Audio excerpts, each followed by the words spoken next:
The tip that I discovered, and I'm going to tell you the story now. I discovered this about, 35 years ago. I learned this after having diabetes for 25 years. It's supporting others.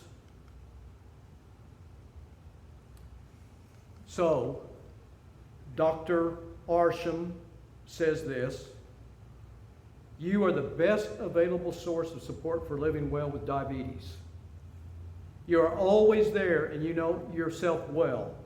No one else can take care of you as well as you can. That's why we call it diabetes self-management.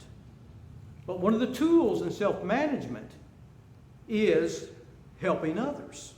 I really believe that. And it can happen in different ways. You don't have to get up here and make a presentation. Here's the proverb that says, whoever refreshes others will be refreshed. And I don't have to explain that to you. You've probably experienced, most likely have experienced that in your life. A good person gives life to others. The wise person teaches others how to live. We need to be taught how to live when it comes with our health and with diabetes. Now here is one of the instructions. Go to the ant. Consider its ways and be wise. And I want to give you an example of how wise God has designed ants to be. Here's an example. It comes from National Geographic, but here we go.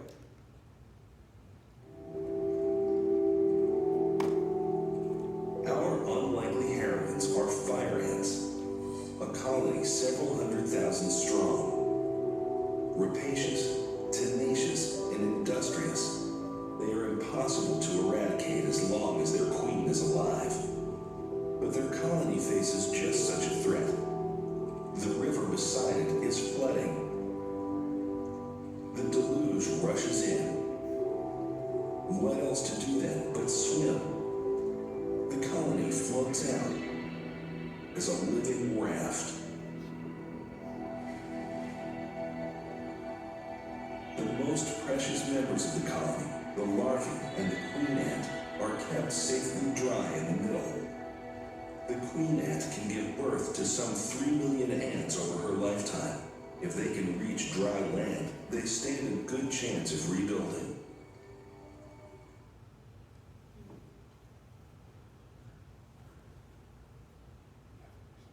One couldn't have done that, right? Interlock their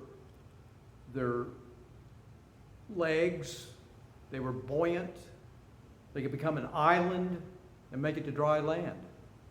And you look at this crust. One ant couldn't do that.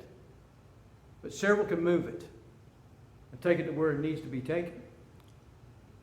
Now, traveling at night on an Oregon highway, a deputy saw an unbelievable sight. He thought at first it was some animal running down the middle of the highway. Let's find out what it was.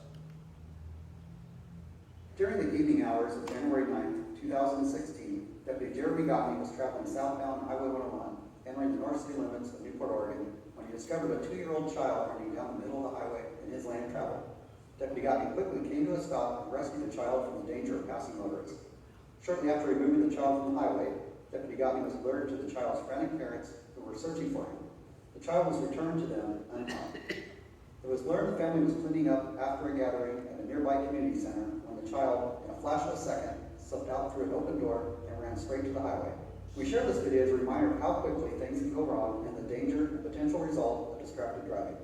Please remain alert at all times while driving. Refrain from texting, cell phone use, and other distractions in your vehicles while in motion as dangers present themselves when least. How many people do you think would have stopped and picked up that child? Almost everyone, wouldn't they?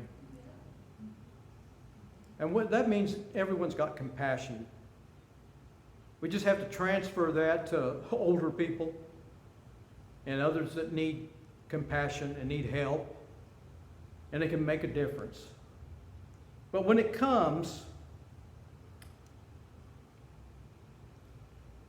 to diabetes, I've heard people, and this is the way they live, I must keep my diabetes a secret. To tell or not to tell is the question. And when I tell others I have diabetes, many people become diabetes police. They're telling me what I shouldn't do. Should you be eating that? Is that the right amount? They can tell you about some relative that had diabetes and they become an expert where they really know nothing about it at all. It can be frustrating. But remember the proverb, whoever refreshes others will be refreshed. I have this insulin pump, and I don't try to hide it discreetly. One person thought it was a strange cell phone. Others have thought it's a pager. And I just at CVS just recently, I walked up there and one guy started talking to me like I was a doctor. And I'm sure he saw my pump. He thought it was a pager there. So anyway, one woman, part of the food service team, recognized it as an insulin pump at a business dinner that I attended. And she recognized it because her son recently got an insulin pump. And she brought me a sugar-free but tasty pie piece. Just because of that. Because she saw that. I got special attention. So anyway, here is another wonderful proverb that says, your own soul is nourished when you are kind. But you destroy yourself when you are cruel. Let me give you an example. This is not of diabetes, but I'm going to give you one here in just a second.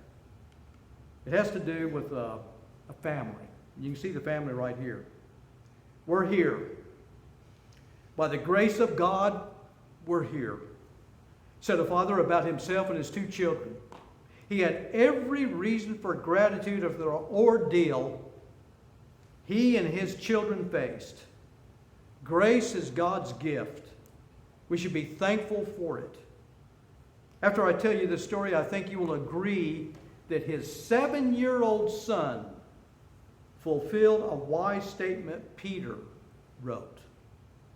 Now that you have purified yourselves by obeying the truth, so that you have sincere love for your brothers, love one another deeply from the heart. Love one another deeply from the heart is God's wisdom, God's grace. And the boy, 7-year-old boy, used it. This 7-year-old boy brought the phrase, love one another deeply from the heart, off the page, and delivered it to his father and his little sister. What did he do? He saved them. His dad gave him a heartfelt compliment when he said, little man, he's looking at him, made it to shore and got help, and that's what saved our lives. He did something that required extraordinary effort, courage, perseverance, time, and love. What did he do? Well, he swam for 1 hour to get help. He kept swimming and swimming while part of the time floating on his back. When a reporter asked him where he got such swimming skill, he answered, I don't have any idea. Two things are obvious. He could swim, and he deeply loved his father and sister, little sister. To strain, to stretch is the background of the Greek word for deeply. And I picture a sprinting athlete straining toward the finish line, or now I see the image of a young boy stretching and swimming toward the shore. What happened? The father was fishing from his 26-foot anchored boat, while his 7-year-old son and 4-year-old daughter swam, hanging on to the boat. She wore a life jacket. Suddenly a current caught her, and she began to drift from the boat. Her brother immediately went to rescue her, but he too was caught up in the current. Then the father leaped into the water to get them. With all his might, he tried to rescue his daughter from the current, but soon became exhausted. He then told his son to swim to shore for help. And that's when 7-year-old Chase began his hour-long swim. He did make it to shore and got help at the first house he saw. On the St. John's River near Jacksonville, Florida, is where this happened. And after an hour-long search, the Florida Fish and Wildlife Agency and 2 other agencies rescued them. Love made the difference in Chase completing what he was capable of doing. Love made the difference for a 7-year-old Chase in saving his dad and sister. Love can make a difference for us too. Let's keep looking to God and His teachings about love and then putting them into action, practicing them. Now, I want to give you a story about this couple. They've been married for about 50 years, and I'm almost there now. But anyway, this couple, they're lying in bed one night, and the husband can hear his wife sobbing. And he said, "Honey, what's wrong? What's wrong?" She said, "Well, it used to be that you would give me a goodnight kiss before going to sleep." And so he reached over and gave her a kiss. And he's about to sleep again, and then all of a sudden he's awakened. His wife is sobbing again. And he said, "Honey, what's wrong? What's wrong?" And she said, "There was a time when you used to hold my hand before going to sleep." And then he's about to sleep again. And he can hear sobbing, wakes him up, and, "Honey, what's wrong? What's wrong?" And she said, "There used to be a time when you would kind of nibble on my earlobe before going to sleep." Well, with that, he got right up out of bed, and she said, "Honey, don't be mad, don't be mad." He said, "Who's mad? I'm just going to get my teeth." Now, I tell you what, if everyone had that kind of attitude, though, wouldn't this world be different? Let's take that attitude and apply it to other people. I would love for this room to be full with people with diabetes, health issues. I want to help. Well, you should want to help too, because it helps you. And so, I want to tell you a story. When I was recovering from back surgery, a laminectomy, in 1988, I was kept in a wing of a large hospital just for patients with diabetes. This is Trinity Lutheran Hospital in Kansas City.